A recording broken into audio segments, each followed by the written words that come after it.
Buenas tardes.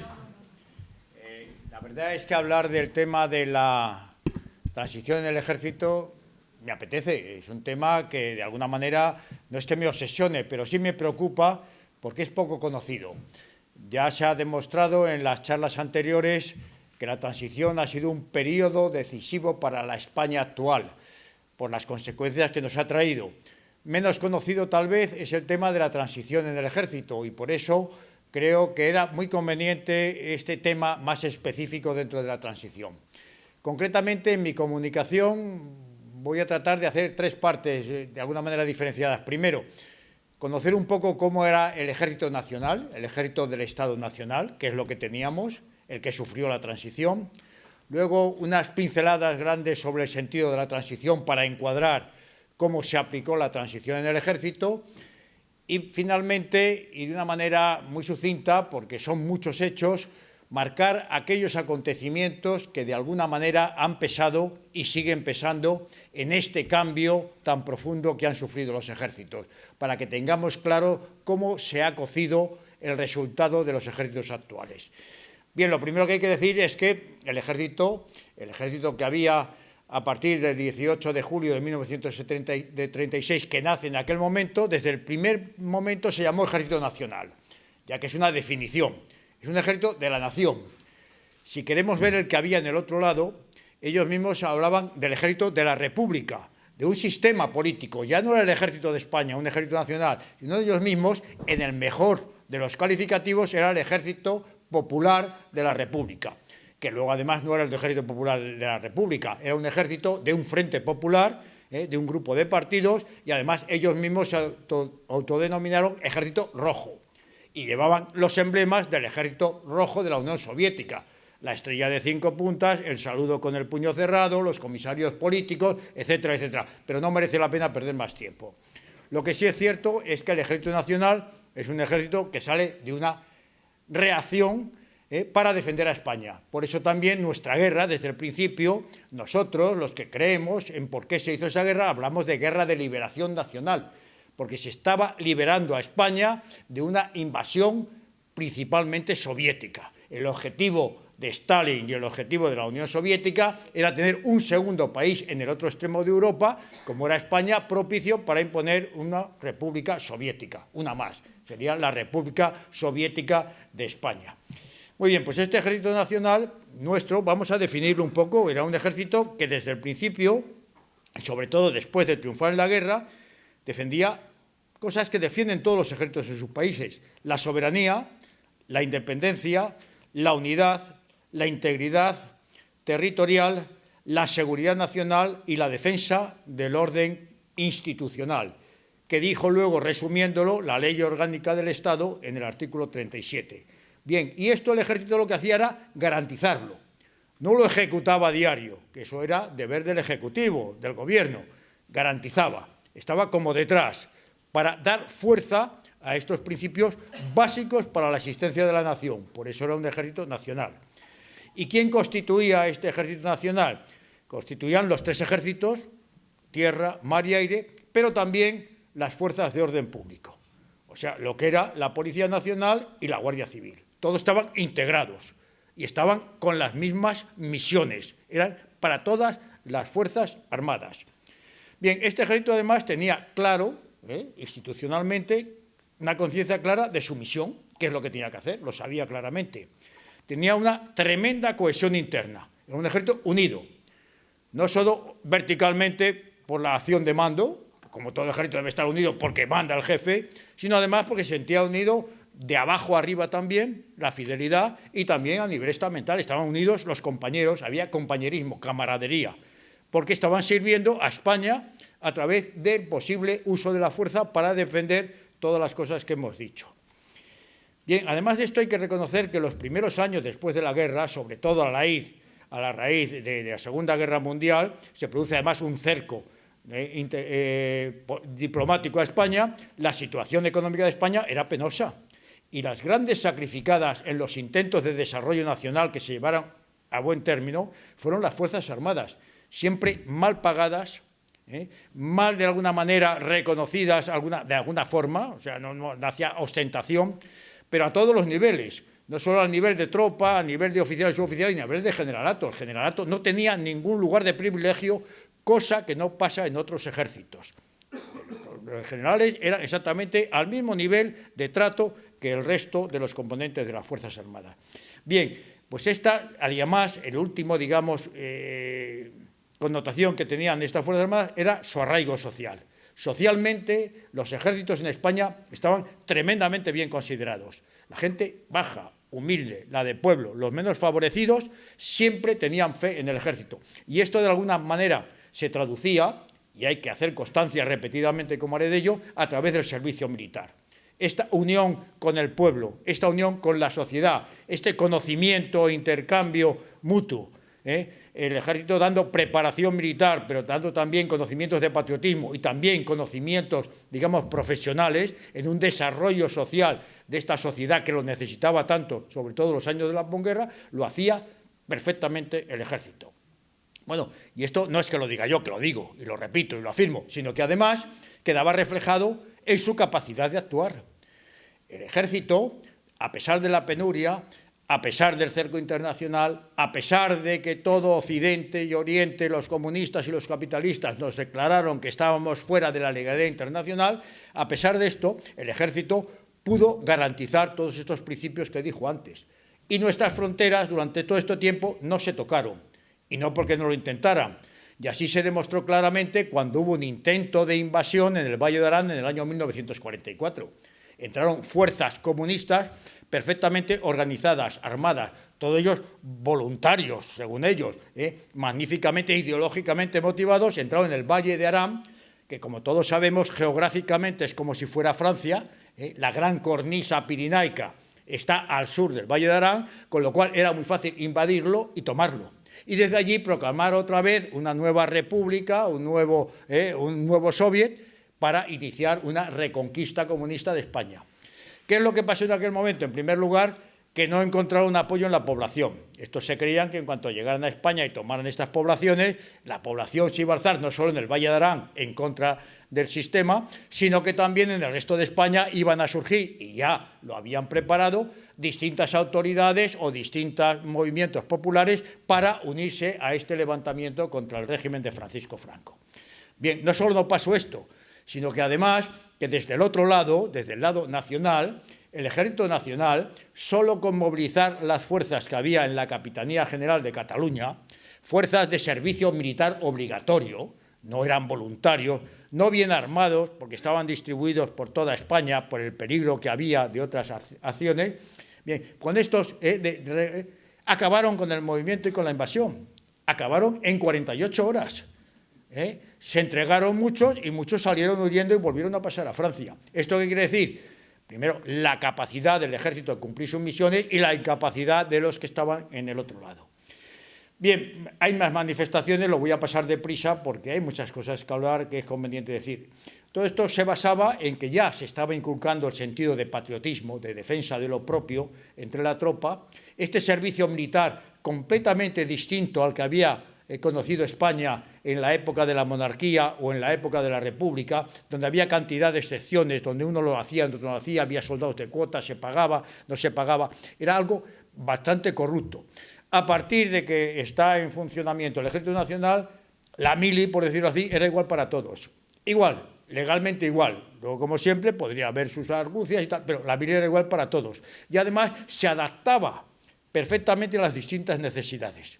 En primer lugar, había una cosa importante, que eran los cambios de región. La gente iba a hacer el servicio militar fuera de su región, con lo cual el conocimiento y la integración en el sentido patrio era mucho mayor.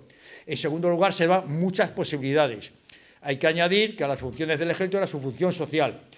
La gente aprendía a leer, salía de graduado escolar si quería estudiar dentro del ejército. Se le daba todo tipo de clases.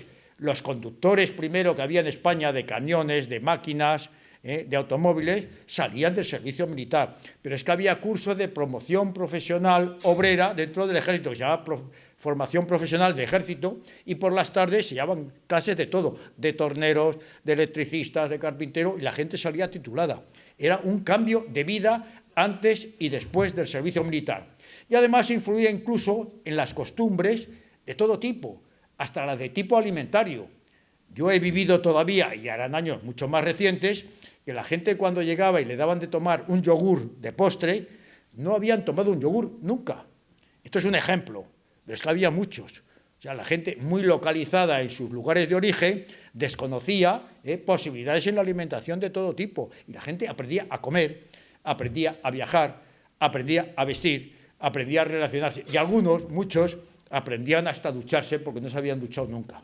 Este cambio social que se produce en la España, que ahora tanto denigran, se produce gracias también, en buena parte, a lo que hace el ejército. Bien, en este sentido, bueno, pues puedo hablar además de cosas eficaces. La España de la División Azul es una España también. Los voluntarios que fueron a luchar en Rusia fueron magníficos soldados. Y los oficiales y suboficiales que encuadraban la División Azul eran un ejemplo no solo de conocimientos militares, sino también de ejemplo personal, de valor, de entrega, de preparación y de sacrificio.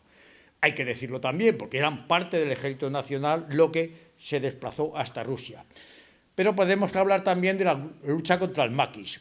Una vez que fracasa la invasión, el intento de invasión por el Valle de Arán, lo que decide el Partido Comunista para mantener la llama de la violencia es distribuir una serie de grupos que llamaban maquis o guerrilleros en las zonas montañosas o de difícil acceso de España, y esto además costaba asaltos a los pueblos, asesinatos del cura, del alcalde, de la gente más conocida, los robos continuos. La lucha contra el maquis, poco conocida, fue dura, fue intensa.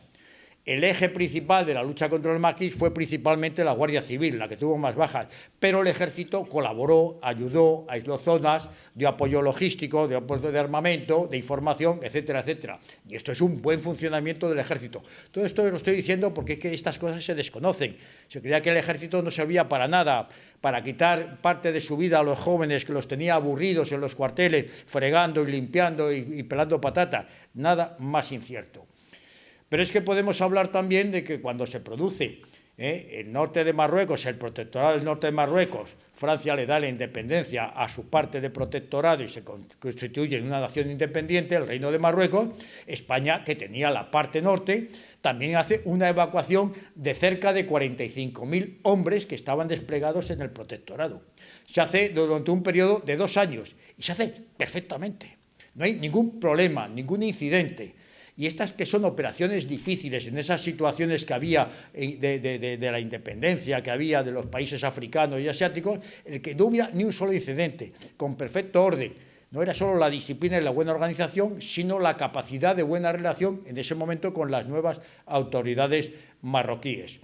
Bien, y esto es significativo y como ejemplo que uno de los tenientes generales del Ejército Español, el Micián, de origen rifeño, que había combatido y está toda la guerra con España, con Franco, este deja de ser teniente general del Ejército Español y pasa a ser teniente general en el nuevo Ejército marroquí, como símbolo de cómo se llevaban también las relaciones de esto que podíamos llamar de alguna manera descolonización española.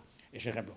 No nos lo pagó bien Marruecos y poco después inicia acciones de agentes subversivos que entran en la zona de la zona de Ifni, declarado ya provincia española. Hay unos enfrentamientos armados, hay muertos en enfrentamiento y se demuestra una vez más la capacidad operativa del Ejército Español. Es una zona alejada, de difícil llegada, mal puerto, con pocos medios porque se consideraba que era un sitio tranquilo y a pesar de todo la reacción, sobre todo la aparición por primera vez en combate de la recién criada Brigada Paracaidista, da un ejemplo de que estábamos al día en las nuevas técnicas. Estábamos con las brigadas paracaidistas como había ejércitos, tanto de Occidente como de las zonas comunistas, como cualquier ejército que se estaba poniendo al día de las nuevas tácticas. Bien, eso ya dicho esto, pues, ¿cuál es el resumen de lo que era la política militar de Franco? Yo lo he definido, y está recogido así en el libro, que era primero crear un ejército nacional, como se creó, que fue capaz de ganar la guerra, consolidar la victoria, salvaguardar nuestro territorio y fronteras y garantizar la unidad, soberanía e independencia de España, que eran sus cometidos. Mantener la neutralidad armada durante la Segunda Guerra Mundial sin renunciar a combatir al comunismo en la propia URSS. Bien difícil que fue aquello. Las presiones para que España entrara en la guerra, tanto del lado de los aliados como del eje, fueron tremendas. Y mantuvimos la neutralidad. Y no se atrevieron ni la Alemania potente de Hitler, que se había dado en medio de Europa, de tocar una frontera española. a pesar de los intereses que se jugaba Alemania en conquistar Gibraltar y cerrar el camino a los ingleses del Mediterráneo. Pues a pesar de todo, el respeto que imprimía no solo la figura de Franco, sino también el ejército que la respaldaba, a pesar de las penurias económicas, hizo lo suficiente para que Hitler no diera un paso atrás. Pero también podemos hablar de que, acabada la guerra, la ayuda italiana, en ese periodo de expansionismo, estamos en el año 39 italiano, en el norte de África, en Libia, también tenía sus expectativas sobre la isla de Menorca. De hecho, una de las bases de hidroaviones nacionales con la ayuda italiana se había establecido en Menorca. Entonces, era de esperar que de alguna manera Mussolini dijera, hombre, me tenéis que pagar el favor, e hiciera algún intento de que, por lo menos, la utilización de Menorca para sus intereses de expansión por el Mediterráneo y el norte de África siguiera su servicio. Ni se atrevió a plantearlo. La figura de la política exterior de España, de Franco y de lo que era el Ejército Nacional le disuadió por completo. Hay cosas que hay que decir, cosa que, como veremos, los actuales gobernantes se bajan los pantalones a la primera petición de afuera. Bien, fue muy importante también el siguiente paso dentro de la política militar de Franco, incorporar a España al sistema de defensa de Occidente frente al comunismo, a través de los acuerdos de defensa mutua con los Estados Unidos de América. Integrar a las Fuerzas Armadas en la estructura legal del nuevo Estado, sin privilegios ni extralimitaciones políticas, sino centradas en el cumplimiento de su misión y en su estricto sentido de servicio, incrustadas en el tejido social por medio de un renovado servicio militar, como he dicho antes, que las involucraba en tareas de formación y desarrollo a nivel nacional. Es una realidad, no es una cosa escrita, era la realidad. Y, por último, modernizar los ejércitos y desarrollar la industria nacional de defensa. Se ha hablado aquí a lo largo de esta mañana del desarrollo industrial de la época de Franco, convirtiéndose en la octava potencia en desarrollo industrial. Pero es que, paralelo a este desarrollo industrial a nivel general, era el desarrollo de la industria nacional de defensa. Teníamos nuestro armamento fabricado en España, nuestros vehículos, nuestros aviones, nuestros barcos de industria nacional, no solo para nosotros, sino que se exportaban y se vendían al extranjero. Todo eso está desaparecido. Bueno, pues podemos decir, como resumen de estas fuerzas nuestras, es que las Fuerzas Armadas españolas, a partir de 1939, esto no son palabras mías, de un militar, de la muerte de Franco, constituyeron una organización sin fisuras, cohesionadas y obedientes al jefe del Estado, que no solo atendieron con evidente éxito a alejar cualquier agresión exterior y rechazar las que se produjeron, sino que colaboraron para la recuperación de la nación y en la mejora del grado de cultura y patriotismo de sus jóvenes. A cambio de ello, fueron respetadas y queridas por sus compatriotas. A ellas entregaron la responsabilidad de mantener y afianzar la unidad nacional y evitar toda conmoción procedente del exterior. Para ello, recibieron de los poderes públicos todo el apoyo posible, manteniendo siempre el grado de autonomía necesario para atender con criterios puramente profesionales a su evaluación y desarrollo sin interferencias políticas. Todo lo contrario, como veremos, de lo que sucede ahora. Bien, dicho esto, vamos a hablar un poquito de la transición con carácter general, porque si no, para ver cómo se produce luego este cambio. Pero antes hay que decir que en la última etapa del régimen de Franco, sobre todo a partir de un cambio importante en el año 65, de lo que es los criterios sobre la defensa, el ejército español tiene una transformación muy rápida, un cambio impresionante, y sobre todo es en el tipo conceptual y en el tipo también operativo. Conceptualmente se crean tres tipos de fuerza: la reserva general, la de intervención inmediata y la defensa operativa del territorio. Son conceptos muy claros. Y todo lo demás va a ser consecuencia de estos conceptos. Además de que estratégicamente se establece lo que se llamaba el corredor de las Baleares, el Estrecho y las Canarias, que nos situaban estratégicamente en cuál debía ser nuestra defensa exterior. Todo esto estaba clarísimo. Es que ahora da rabia ver, como decían, que es que entonces era un ejército que no era moderno, que no estaba al día, que no se actualizaba, era permanente. Y entonces se producen muchos cambios dentro del ejército. Se crean los centros de instrucción de reclutas, que fue una cosa muy importante, la brigada paracaidista que ya hemos nombrado, los grupos de lanzacohetes antiaéreos de tipo HAP, el regimiento también, el grupo mixto de misiles superficie aire-tierra y tierra-aire, las fuerzas aeromóviles, los helicópteros del ejército de tierra. Todas son cosas nuevas que van surgiendo. No era un ejército paralizado, no vivíamos de los recuerdos de la guerra, ni siquiera de los de INI, ni de la División Azul. No, se estaba actualizando con lo que estaba pasando en el mundo.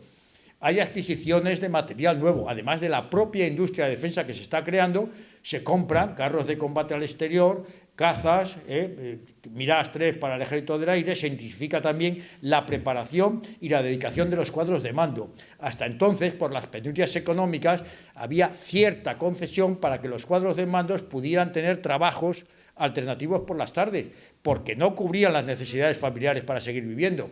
Pues ya se le dan unos incentivos económicos para que hubiera plena dedicación, vamos a decir, a estos cuadros de mandos y oficiales. Esto fue muy importante.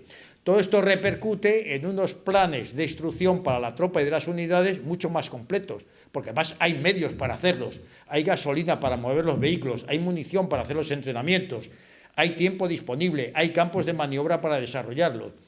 Los soldados no solo reciben una instrucción general, sino también específica muy clara. Son los famosos planes alfa, beta, gamma, delta, distintos tipos de maniobras a distinto nivel de las unidades. Pero igual que pasa con el Ejército de Tierra, donde además se ha creado una academia especial militar, donde se está fomentando la creación de los especialistas. Dentro del Ejército, esta tecnificación exige nuevos especialistas, que muchos de ellos les sirve luego para el día de mañana, en la vida civil, trasladar estos conocimientos también fuera de lo que era el Ejército. Se crean las academias básicas de suboficiales. En la Armada, además de una serie de planes de desarrollos como la construcción de las fragatas tipo Baleares, se crea algo que es fundamental y que hoy día todavía podemos estar muy orgullosos, que es el Tercio Armada de Infantería de Marina, una unidad preclara dentro de las Fuerzas Armadas Españolas. Bien, y el despliegue de las unidades es un despliegue totalmente coherente con todo esto. Está distribuido por todo el territorio nacional porque hay que estar en contacto con la población. En cada ciudad, en cada provincia, en cada zona, los cuarteles son referentes para la vida social, para la formación, para los muchos voluntarios que se apuntan voluntarios a hacer el servicio militar, no solo los conscriptos que lo hacen obligatoriamente, hay gran cantidad de voluntarios. Se da la forma de que los universitarios puedan hacer un servicio militar constituyéndose en sargentos y alféreces de complemento, la famosa IPS y luego la IMEC. Con lo cual también la parte, digamos, más preparada de la sociedad tiene una relación mucho más directa con el Ejército y además tiene la enorme experiencia no solo de hacer un servicio militar y de educarse patrióticamente, sino de compartir las responsabilidades del mando. Un universitario que con 24 años hace sus prácticas como alférez, tiene que mandar una sección de 50 hombres en un campo de maniobras donde se hace fuego real, se tiran granadas de la mano, hay que hacer un esfuerzo, se da cuenta de lo que es la responsabilidad del mando. Y esto, no, ahora no, estamos hablando del Ejército de los años 60, ahora no, por favor, que nadie lo confunda, ni mucho menos. Bueno, yo creo que con esto se aumenta el tema de la función social con las clases que hay y tenemos una industria desarrollada que además es ejemplar. Santa Bárbara unida a la Armada, Santa Bárbara unida al Ejército de Tierra, Bazán unido a la Armada, la empresa nacional Bazán, y Construcciones Aeronáuticas Casa al Ejército del Aire. Que es que exportamos aviones, es que exportamos, construimos barcos para el extranjero, es que nuestra munición, nuestras armas, el famoso CEDME, los famosos BMR que han estado en funcionamiento hace poco, son de construcción exclusivamente nacional. Todo esto ha desaparecido. Bien, pues por eso decimos que nos encontramos con una transición que está cambiando desde arriba lo que es España. Vuelvo a reiterar lo que hemos dicho muchas... Bueno, voy a decir otra cosa también, ahora que hay tanto de objeción de conciencia, o la hubo en su momento. En España, en aquella época, se podía hacer un servicio militar, no digo que sin pegar un tiro, pero sin estar encuadrado en unidades operativas que tuvieran que disparar en un momento determinado contra el enemigo, para los que eran muy rigurosos con la conciencia, porque se podía hacer el servicio a través de la Cruz Roja Española. Vestías uniforme, los fines de semana te ponían en las carreteras, en ambulancias que había en los cruces importantes donde podía haber accidente, acudías a cualquier desastre natural, entonces hacía un servicio militar, los escrupulosos de conciencia, que no querían ser violentos, hacían su servicio militar en la Cruz Roja magníficamente y se quedaban con su conciencia mucho más serena y el Ejército todo a gusto, porque para el que le gusta el otro tipo de vida, el irse a la Cruz Roja pues era un poco peyorativo. A mí, desde luego, como oficial de infantería, si me mandan a la Cruz Roja, pues me da un poco de vergüenza. Y no es que tenga cosas contra la Cruz Roja, que sí tengo. Pero bueno, es otra cosa. Bien.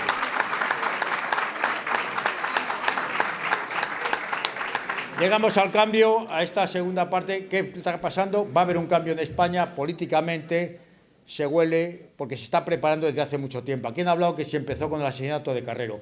Yo creo que unas operaciones políticas de esta importancia no nacen con un hecho concreto, nacen mucho antes, desde que se empieza a diseñar. Y en España el cambio, de verdad, como se produjo, pero además hasta con pelos y detalles en muchas cosas, el término de autonomía ya sale ahí, se empieza a producir en los primeros 60. Y la primera manifestación clara que hay, lo que pasa es que ya de esta cosa no se habla, es el llamado, me lo he cargado, el llamado contubernio de Múnich. El contubernio de Múnich, hombre, tuvo mucha importancia en su momento porque fue muy llamativo y se le dio mucha publicidad. Se produce en el año 1962, curiosamente un año después del desfile de la victoria de los 25 años de paz. Digo esto porque fue un momento de inflexión dentro del régimen, un momento tal vez de exceso, de entusiasmo, de satisfacción, de lo bien que iba, habíamos superado las dificultades, habíamos recuperado las relaciones con todo el mundo, la industria iba bien, el campo iba bien, el desarrollo social iba bien, lo cultural iba bien. Entonces se empezó por lo menos a notar síntomas de que se estaba bajando la guardia. Y el enemigo no bajaba la guardia, pero nosotros sí. Y justo un año después de esta celebración de los 25 años de paz se celebra el contubernio de Múnich, donde se reúne toda la oposición contra el régimen nacional, desde los que vivían en el exterior hasta los que estaban en el interior, que casi eran los más peligrosos, como se demostró. Bien, los únicos que faltaron fueron los comunistas. ¿Por qué? Porque los comunistas todavía no habían dado el brazo a torcer y todavía mantenían el apoyo al enfrentamiento violento. Entonces no participaron, aunque lo seguían muy de cerca. ¿Qué pasó en el contubernio de Múnich? Pues se reúnen todos. Ahí había demócratas cristianos, monárquicos, socialistas, había también exfalangistas, o por lo menos con el nombre de falangistas, carlistas, toda esta amalgama de gente, unos enemigos de siempre de España y otros que por cosa personal, desacuerdos con el régimen o que no se habían sentido suficientemente premiados, habían pasado a la oposición. Esta es la realidad. Bueno, pues en esta reunión ya se empieza a delinear con apoyo internacional, esto no se hace porque sí, no se hace en Múnich porque sí, la importancia luego de Alemania en la transición, se empieza a diseñar lo que iba a ser la transición. Y ahí lo que se decide es que no se puede hacer nada evidente hasta la muerte de Franco. Esto ya se dice entonces. Mientras viva Franco no tenemos nada que hacer. Aquí no hay nada que cambie. Hay que esperar a que se muera Franco. Pero cuando muera Franco hay que tenerlo, prepararlo, para que no vaya en cualquier dirección, porque Franco está haciendo las cosas muy bien. Poco después vendría la Ley Orgánica del Estado, que era la continuidad del régimen. Se están haciendo las cosas, está avanzando mucho, tiene mucho prestigio. Entonces, si queremos dar un cambio brusco, tenemos que tenerlo preparado. Entonces se decide trabajar en dos ámbitos. Primero, en el ámbito interior, irse infiltrando, la famosa subversión, con la cual hay teoría escrita, y el ejército español de aquella época se formaba en lo que era la subversión, cómo actuaba, cuáles eran sus objetivos, cuáles eran sus procedimientos, cómo engañaban, cómo mentían, cómo se apropiaban, etcétera, etcétera, cómo malinformaban, lo que ahora tanto se... Eso ya está inventado desde hace mucho tiempo. Bien, pues hay que hacer la lucha desde el interior, no solo a nivel subversión, pero sí también hay que infiltrarse en las partes altas del Estado, a nivel político, a nivel universitario y a nivel sindical. Fueron los tres objetivos que ya se marcaron y donde iba a tener más reflejo esta subversión, desde abajo y desde arriba. Pero sí dejar la presión desde el exterior. Esa presión desde el exterior, después de unos años de tranquilidad, después de la vuelta de los embajadores, España vivía de presión exterior tranquila. Y este aquí que sobre todo a partir de los años 66-67 empiezan otra vez las algaradas, las manifestaciones contra España, los ataques a nuestras embajadas, esa presión en contra de España, del régimen, del sistema, también han parado en proteger el nuevo terrorismo de ETA que empieza a aparecer, etcétera, etcétera. Pero que ya hay una coordinación entre la presión externa y la presión interna, desde arriba y desde abajo. Todo esto perfectamente delineado. No fue casualidad. Todos los demás hechos que luego vamos a ver son consecuencia de todo esto. Bien, pues como digo, en este diseño de lo que era la transición se empieza a trabajar, y se empieza a trabajar muy bien en esos tres medios. Sobre todo, viendo que el poder tenía tanto prestigio. El poder, en la época de Franco, tenía prestigio, la gente creía en las autoridades, confiaba en ellas. No había inquietudes políticas porque se confiaba en los políticos, porque no eran políticos profesionales, eran profesionales que en determinados momentos se dedicaban a la política, sobre todo los ministros, gente de mucha valía en sus campos, y que de alguna manera eran utilizados, según las circunstancias, para que rindieran en los distintos campos que eran necesarios. Porque el desarrollo industrial, el desarrollo agrario, las concentraciones parcelarias, todo lo que se hizo en los grandes planes, la construcción de presas, el aprovechamiento del agua, la electrificación de España, todo eso no se hizo por casualidad, lo hizo porque lo hizo gente técnica muy bien preparada y muy bien dirigida. Cosa que ahora los técnicos, como hemos visto en el tema de Valencia, están desaparecidos, solo hay políticos, pero no hay técnicos. Pues eso hizo los técnicos, dirigidos por los políticos, porque iban en una dirección determinada. Bien, hay también en esta transición que se va a producir, en esta confianza en el mando, hay también la petición expresa de Franco a los españoles que mantuvieran la lealtad en la persona de su sucesor a título de rey. Bueno, ya esta mañana se han dicho bastantes cosas de lo que pasó por esta confianza, de alguna manera motivada porque fue el propio Franco el que nos pidió que se ayudara a la figura del rey. Y luego, lo que yo digo siempre, la buena disposición de la gran mayoría de la población y las Fuerzas Armadas a aceptar las disposiciones de los herederos de Franco. La autoridad tenía prestigio porque eran los herederos de Franco. No hubieran podido hacer la transición si no lo hubieran hecho los herederos de Franco. No los herederos de Franco a nivel popular, los herederos en el poder. Los que habían quedado en el poder porque se habían ido colocando para poder hacer esa transición desde el poder. Porque antes se ha nombrado esta mañana quienes dentro, digamos, del esquema ideológico del Franco se opusieron a esta transición. Hablando de Girón, hablando de mi padre, hablando de Utrera Molina, ninguno de estos tres, ni muchos más de los que se opusieron a la ley de la reforma política o a la Constitución, estaban en ese momento en el poder, en el momento de la muerte de Franco. Estaban con el sistema, con el régimen, pero estaban claramente ya en contra del gobierno. Hay que distinguir lo que era el régimen del gobierno, porque el gobierno ya iba en otra dirección. Pero a nivel popular no se veía esta diferencia. Se creía que el régimen y el gobierno eran lo mismo. Porque además, como hemos dicho, hombre, un Adolfo Suárez había sido secretario general del movimiento, director de Radio Televisión Española, Torcuato Fernández Miranda, gente que siempre que aparecía en los telediarios o en los nodos iba de uniforme del movimiento, como estos no van a ser del régimen de Franco, si son el régimen de Franco. Ese fue el gran engaño que se ve desde arriba. Bien, en este planteamiento, y no me quiero alargar, es en el que se presenta la transición. Primera, perfectamente delineada, infiltración arriba y abajo, presión desde el exterior y sobre todo con los medios y la confianza que les da el poder, los medios de comunicación, la televisión, los periódicos, la organización del movimiento, los alcaldes, todo el sistema. Con eso, bueno, no podemos encontrar, hay que confundir. Por eso cuando llega el momento hablan de reforma política, no hablan de ruptura, aunque hacen una ruptura, porque es una reforma, una puesta al día.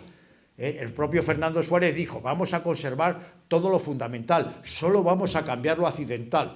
Menos mal, porque si llegan a cambiar lo fundamental, yo no sé qué nos pasa. Vamos. Bien, ¿esto qué quiere decir? Que en este planteamiento, el único núcleo que podía enfrentarse o ser un escollo a esta transición que estaban delineando eran los ejércitos, por las condiciones que hemos dicho que estaban. ¿Qué es lo que pasa? Este ejército se encuentra en un momento psicológico también importante. Ya veremos luego una serie de cosas preparatorias para este momento psicológico. En primer lugar, muere su generalísimo y estaban acostumbrados, ahí está, en el Pardo, confiamos en él. Si hay que cambiar el rumbo, nos lo va a marcar muy bien, porque ha sido no solo una guerra, sino 40 años de paz conquistados día a día para España y para los españoles. Hay una confianza cuando falta, evidentemente, por muchas previsiones legales, por muchas instituciones, siempre crea un desconcierto. Esto es así. Hay también una dedicación muy llena. Los militares profesionales están en ese momento entregados a ese nuevo ejército, porque ven que va a mejor y que requiere mucha dedicación. Entonces, de alguna manera, como están formados en la desconfianza hacia la política de la época de la República, de la monarquía, los políticos van por intereses. Digo, estas cosas ya de cómo se va a hacer la transición es una cosa de los políticos. Nosotros vamos a seguir al nuestro. También pasó eso. También hubo ingenuidad, gente que llevaba de la buena fe. Hombre, esta gente no nos puede engañar. Y se lo creyeron. Hubo también acomodaticios que dicen, oye, yo no me marco ni por una cosa ni por otra para que cuando llegue el momento no perder la carrera que tengo porque soy coronel y quiero llegar a general. Hubo de todo, es humano. Tampoco el ejército era gente especial, era reflejo de la sociedad que había. Esa misma creencia que había en el pueblo de que había que confiar en las autoridades la tenía el ejército. Hubo también gente que estaba infiltrada y que estaba haciendo una labor de zapa. Todo esto influyó. Por ejemplo, desde el generalato de arriba, como me he dicho antes, siempre desde arriba, general Díez Alegría, lo que se llamaba, y general Gutiérrez Mellado, por señalar a dos. Y desde abajo, pues la creación de la UMD, Unión Militar Democrática, un grupo pequeño de oficiales que se dedicaba a conspirar en nombre de la democracia. Ya sabemos lo que es la democracia. Bueno, pero quitando eso, la labor subversiva, por ejemplo, a nivel de tropa, haciendo propaganda contra la comida en los cuarteles, contra que si había un capitán que tenía un asistente y no debía. O sea, esa de la subversión no tuvieron ningún éxito. Para nada. A nivel de tropa, cuanto más pueblo, más eso, este tipo de subversión no valía para nada, porque el ejército funcionaba tan bien en ese momento y con tanto prestigio que todo lo demás no interesaba. Y no tuvo ningún éxito. Bien, lo que sí estaba claro es que sí estaba teniendo éxito dentro del sindicato vertical, dentro de la iglesia, no digamos, y sobre todo dentro también de la universidad. Eran sitios que estaban de alguna manera hasta cierto punto corroídos desde abajo y desde arriba. Bien, pues este ejército coherente ha sufrido también durante los últimos años de Franco una serie de impactos que de alguna manera su moral, de una manera clara, está tocada. Los voy a nombrar, aclarar alguna cosa, pero poco. En primer lugar, ya la retrocesión de Inni, después de haberlo defendido, de haberse enfrentado, el que se entregue de una manera que no se contó con nadie. Lo digo además no solo por el vacío que dices, hemos dado la vida, han muerto compañeros nuestros, y luego resulta que esto no era una provincia española, que lo retrocedemos, que era un término que se inventaron, porque no podía retroceder a Marruecos una cosa que nunca había sido de Marruecos. Entonces, eso ya te empieza a decir, oye, ¿qué pasa aquí?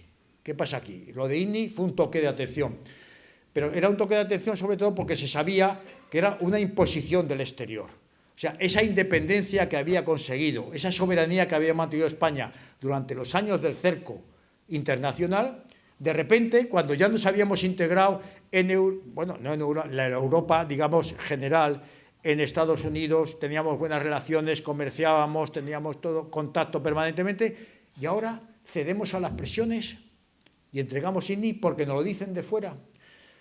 Pero es que después de lo de Inni pasa la independencia de Guinea Ecuatorial.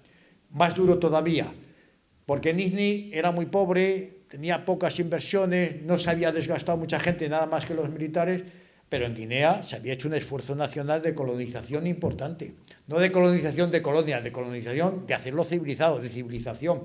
Se había puesto en marcha el desarrollo económico de la propia Guinea Ecuatorial y se da una independencia deprisa y corriendo, impuesta desde fuera y además uniendo dos partes que eran casi incompatibles, que era la parte continental con la India de Fernando Pou, que ellos no querían que se les diera la independencia y menos de esa manera. Los guineanos no querían, se les impuso. Y además se les hace una constitución que era totalmente contraria a nuestras leyes fundamentales, de carácter democrático. Una incoherencia. Ya empezamos a ver cosas extrañas. Algo está pasando. Pero bueno, se agravan más las cosas cuando vemos que las relaciones diplomáticas con los países comunistas que no existían, de repente eran lo más importante. Había que reconocer a los países comunistas y entablar relaciones con ellos. No solo los países comunistas, sino la Unión Soviética, la que nos había hecho la guerra con Stalin contra España. Y de repente, ahora son muy buenos y tenemos que... No muy buenos, pero que no son malos. ¿Para qué nos vamos a llevar mal con ellos? Hay que llevar... Y recuperamos las relaciones diplomáticas con los países comunistas. Por otro lado, se rompe con la China nacionalista, con la cual teníamos enormes lazos. Se rompe diplomáticamente y se reconoce a la China comunista. Un cambiazo en la política internacional inexplicable. Renunciamos, cuando hemos ganado en Naciones Unidas, la recuperación de Gibraltar. Hemos ganado legalmente, las Naciones Unidas nos reconoce que la soberanía es española y que hay que llegar a unos acuerdos con Inglaterra para ver cómo se lleva a cabo esa descolonización de Gibraltar. Nunca la llevamos a cabo porque se acaban las presiones. Damos que no hay que demistarse con, hombre, no, los ingleses, qué buena gente, ¿para qué los vamos a dar un disgusto? Renunciamos a tener el arma nuclear, otra cesión de soberanía. En el mundo que se está delineando, los que se ven como potencias fuertes, y ahí han hecho esta mañana mención al tema de Francia, Francia cuando se ve abandonada por Occidente, con el tema de Indochina, con el tema de Argelia, lo que hace es decir, nosotros no entramos en la OTAN, en la Organización Militar, y además nuestra bomba atómica, que es la garantía de nuestra soberanía y nuestra independencia. España renuncia. Y también nos llama la atención, si los que hemos tenido enemigos por todos lados, en Occidente y en Oriente, y ahora renunciamos al arma nuclear, ¿qué pasa? Bien, y luego, por último, un tema que tal vez se desconoce más, la entrada masiva y descoordinada de las multinacionales económicas. Esto es una entrada por debajo para controlar ese desarrollo económico nacional, de alguna manera irse infiltrando para que no fuera totalmente independiente y poderlo yugular como lo hicieron en su momento. Bien, y por dentro también hay cosas, la relajación de los principios fundamentales. Ya parece que el Estado tiene menos convencimiento en lo que está defendiendo. Se mantiene a las Fuerzas Armadas, no porque ellas quisieran, sino se las aparta del enfrentamiento contra el terrorismo. El terrorismo, concretamente de ETA, la fuerza dice, no, las Fuerzas Armadas están solo para el enemigo exterior, pero el enemigo interior, con la policía y con la Guardia Civil, se las quita de en medio. Curiosamente, cuando ahora todas nuestras intervenciones que ha habido, sobre todo en el extranjero, siempre ha sido escudándose en el terrorismo internacional, que al fin y al cabo, algunos tendrían que ver con nosotros y otros no tendrían nada que ver. Pues hemos tenido muchas más acciones contra este terrorismo internacional, que no era nuestro, que contra nuestro terrorismo nacional. Por algo sería, primero tenernos apartados y seguirlo porque a ETA, de alguna manera, se la necesitaba en su actuación. Pero al mismo tiempo se la deja sola cuando se celebra el Consejo de Guerra de Burgos, donde son sentenciados y condenados a muerte y ejecutados una serie de etarras por los crímenes cometidos. Como esto se llevó por un Consejo de Guerra militar, en este Consejo de Guerra aparece la institución armada como si fuera cosa suya, que tuviera manía a los etarras y dice, hay que ver qué malos, ¿no? Hubo un abandono a nivel de opinión pública y un abandono ante la justificación, digamos, internacional. Y todo esto además empieza una cantinela constante hacia las Fuerzas Armadas de decir que no se revuelven contra ella, que hay que despolitizar a las Fuerzas Armadas, que hay que profesionalizarlas, que eso siempre queda muy bien, que hay que modernizarlas, tecnificarlas, que hay que hacerlas funcionarios de uniforme. Esto se repitió mucho.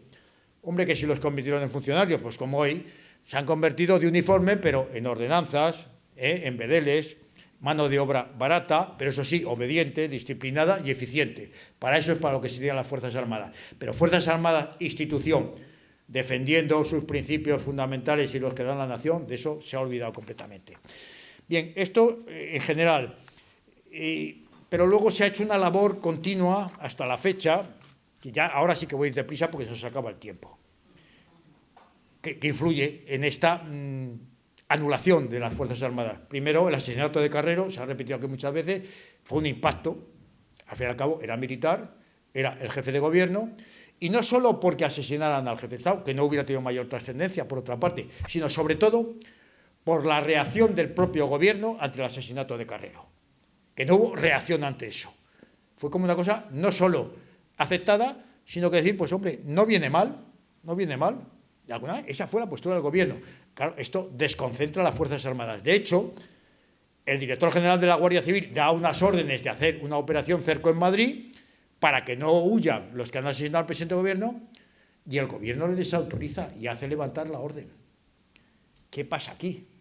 Esto, entre los altos mandos de las Fuerzas Armadas, dice, algo pasa aquí. El propio general Iniesta se ve desautorizado por el gobierno. Bueno, los servicios de información, ya se habló aquí esta mañana, se crean, esto sobre todo a principios de los 70, para luchar contra ETA, para dar continuidad al sistema en contra de la subversión que cada día tiene más fuerza, y al final es a través de los servicios de información como se lleva a cabo la transición, como se delinea desde arriba y desde los contubernios de Múnich. O sea, los cambios de información, los servicios de información cambian su sentido. De trabajar por un lado, trabajan para el contrario. Y muchos de los componentes de estos servicios de información con muy buena fe, todo hay que decirlo. Los dirigentes no, por supuesto. Se abandona el Sáhara, impresionante. El ejército estaba dispuesto a defender el Sáhara hasta la última gota de sangre. Así lo dice el príncipe cuando va de visita a Layún.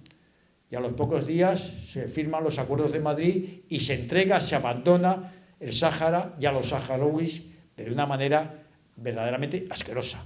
No se puede decir de otra manera. Pero donde no hay reacción a nivel de mandos del ejército, disciplinados, ni de jefes de oficiales, la hay a nivel de tropa. Y tengo que decir, porque fue la verdad, que es la tropa y lo que iba al Sáhara no era lo mejor de la sociedad española. Es la propia tropa que se niega a entregar, como habían recibido la orden, los cuarteles perfectos a los marroquíes. Destrozan todo. Rompen los lavabos, las conducciones de agua, la electricidad, destrozan todo. Es la reacción de la tropa. Todo eso se cayó. No se tomó ninguna medida disciplinaria porque en el fondo los propios mandos se daban cuenta que los que teníamos que haber dado la orden de hacerlo éramos nosotros. Pero bueno, son pasos que se fueron dando para ir desfondando a las Fuerzas Armadas. Se da puestos militares en el Ejecutivo, puestos importantes. Nunca hubo más militares en los gobiernos que en los gobiernos de la transición. Y además, algunos militares de mucha confianza y mucho prestigio. Cuando vieron que estos se marchaban o dimitían porque ya les daba vergüenza lo que estaban haciendo, entonces ya metían gente de su confianza, pero siempre con militares en el gobierno. Luego ya ahora, en cuanto habéis visto en Valencia, en cuanto han dicho que van a nombrar un militar para la reconstrucción de Valencia, ¡oh, escándalo, un militar, no sé qué! Entonces los utilizaban. Había que utilizar al ejército para tranquilizar al resto de las Fuerzas Armadas. Bueno, se utilizó mucho a los oficiales también para esta labor de los servicios de información, los contactos con el Partido Comunista, con el Partido Socialista, la protección a Felipe González, lo hacen capitanes del ejército español, que estaban en los servicios de información. Aquí no hubieran llegado a establecer los pactos de la Moncloa ninguno de estos señores, si no es porque los traen desde fuera, los que estaban fuera, y desde dentro, los que vivían más o menos ocultos, los oficiales de los servicios de información. Todo esto desde arriba. Como en su día, y ya lo anticipo, el 23F lo montan los servicios de información. Totalmente, el CSIC. Lo montan ellos, que luego salen premiados. Como salió premiada también la Guardia Civil, aunque parece que era... Bueno, no me voy a extender. Bueno, luego ingresamos de la manera que ingresamos en la Comunidad Económica Europea y en la OTAN, renunciando a lo que no podíamos renunciar, por ejemplo, la defensa de Ceuta y Melilla, la posible defensa de Canarias, nuestros derechos sobre Gibraltar, todo esto ya pasa. Entonces, el ejército está viendo que por lo que ha luchado y por sus principios, el primero que lo abandona es el gobierno. Entonces se va sintiendo cada vez más defraudado. Hablemos del servicio militar, lo que había sido la unión con el pueblo, con la sociedad, ese contacto permanente, ese saber cuáles eran los problemas de la gente, los problemas diarios, se rompe quitando el servicio militar. Medida además anticonstitucional, todos esos que son tan constitucionalistas, porque en la Constitución se dice que tiene que haber un servicio militar. Entonces, por eso dicen que lo han suspendido. O sea, que cualquier día de estos días nos encontramos con que os llaman a todos vosotros a hacer el servicio militar. Bien, todo esto, además, se produce una desamortización militar. ¿A qué llamo la desamortización militar? A todo el patrimonio que había de los ejércitos. Primero pasa a ser de defensa, con la creación del Ministerio de Defensa, y a partir de ahí se empieza a vender todo. Los cuarteles, los terrenos, los campos de maniobras, todo. El ejército pierde sus propiedades, pero pierde también su industria. Hemos hablado antes de Santa Bárbara, de la Bazán, de Casa y muchas más. Incluso las empresas civiles, ECIA, la de los morteros, Star, la que fabricaba pistolas, todo esto desaparece. O sea, se desamortiza, pero se desamortizan también las viviendas militares. Se venden, ya el ejército va perdiendo la capacidad de actuar de una manera autónoma, que es fundamental para que pueda cumplir sus misiones. Porque si el ejército, como pasa ahora, que todo está externalizado, para comer necesita de empresas que les den la comida, en un momento determinado las empresas no les dan la comida y el ejército se muere de hambre. y que se dice que se muere de hambre, se muere de sed, no tiene electricidad, no tiene calefacción, si hasta la propia seguridad de los cuarteles está externalizada, si los cuarteles están vigilados por guardias jurados. Entonces, esto ya, esto no es ejército, llámenlo otra cosa. Y si luego además se le emplea para misiones que no son propias de las metidas en la Constitución, en el artículo 8º, no, se le dan nuevas misiones en las leyes de defensa nacional, se le crean nuevas leyes para hacer otras misiones, para dedicarles a otros cometidos, para que estén entretenidos en otras cosas, para que de alguna manera estos soldados se sientan que todavía están haciendo algo en favor de España, aunque sean cosas que tienen muy difícil hilazón con esta defensa de España. Bien, pues es que luego cuando llega el momento, como hemos visto en Valencia, ni esas cosas son capaces de hacer el ejército porque no les autorizan y no les dejan. Bueno, yo creo que estamos situando ya a esto que llaman ejército profesional, que no es un ejército profesional, es todo menos un ejército profesional. Todo esto ha pasado por ingenuidad, complejo, ceguera, falta de liderazgo, reacciones de mera protesta, individuales o descoordinadas, dedicarse a lo suyo, despreciar a la política. Este ha sido el pecado de los que hemos sido mando de las Fuerzas Armadas. Es la hora, yo aquí tengo una lista de muchas cosas más, he hablado antes de la objeción de conciencia, el Consejo de Guerra de la UMD como ejemplo de cosas que se hicieron bien, hubo golpes como la legalización de la ikurriña, estaban matando a gente nuestra con la ikurriña y se legaliza ese magnífico Martín Villa que antes se ha nombrado, incidentes en el Hospital Gómez-Ulla cuando en un entierro ordena a Gutiérrez Mellado silencio y contestan que antes que la disciplina está el honor. Hay un decreto...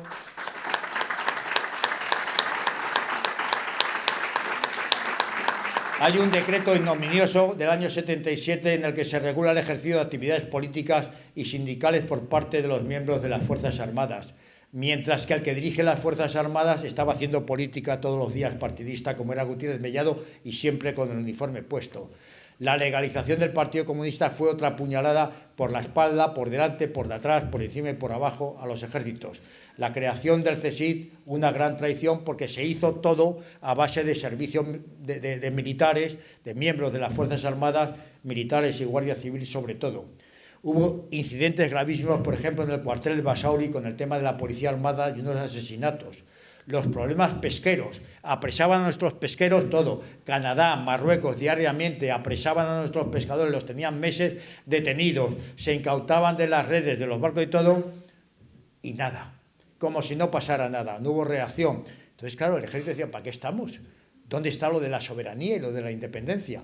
Graves incidentes en Cartagena, Gutiérrez Mellado dando una charla populista donde había desde tropa, generales, oficiales, Guardia Civil, marinos y tal, haciendo propaganda de la ley de la reforma política y de la Constitución, y la gente se le revuelve, hay arrestos, hay incidentes, gritos.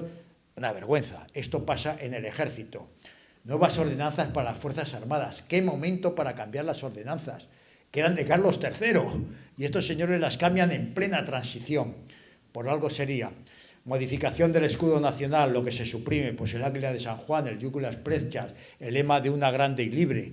Eso es lo que estaban quitando de España, claro, una grande y libre. ¿Cómo iba a ser una grande y libre la España democrática? Se produce el manifiesto de los 100, del cual podría hablar bastante, y ya hecho como ataque. Es curioso que el terrorismo, cuando ataca a las Fuerzas Armadas, empieza matando a nivel, digamos, por abajo, para ver si reaccionan. Cuando ven que no reaccionan, dan un paso más.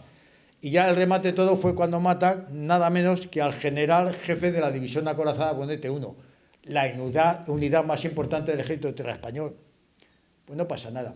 Es verdad que hubo incidentes en los entierros, en el caso del general Ortín, en el propio cuartel general del ejército, a nivel de oficialidad se revuelve, quitan de en medio al séquito oficial, se echan el féretro encima y se lo llevan a hombros hasta la Almudena. Pero son reacciones un poco de desahogo, pero allí se acaba todo. Y el ejército, y lo tengo que recordar y con esto acabo, tenía muchos medios, no tenía que salir a la calle ni pegar tiros para encauzar lo que estaba pasando. Encauzarlo, digo, no pararlo, encauzarlo, pero era por los términos buenos. Tenía suficientes representantes en todos los organismos, en el Consejo del Reino, en el Consejo de Estado, en el Consejo de Regencia, en las Cortes había 30 y tantos generales, en el Consejo Nacional del Movimiento, o sea, estaba encardinado en el poder. Y esa influencia en el poder era más que suficiente. Y además que, como digo, no había que pegarle un tiro, solo había que levantar un dedo y decir, por ahí no. Por ejemplo, la legalización del Partido Comunista. Y no se hubieran atrevido a hacerlo. Pero nadie dijo, por ahí no, y ahora estamos pagando la consecuencia. Que tenemos unos ejércitos donde hay buenos militares, donde hay buenas unidades, donde cuando les dan misiones, aunque sean extrañas, las cumplen muy bien, ejemplo a nivel internacional, pero lamentablemente lo que no hay es una institución, ejército, que defienda nuestros fines fundamentales de la independencia, la libertad y la unidad de España. Muchas gracias.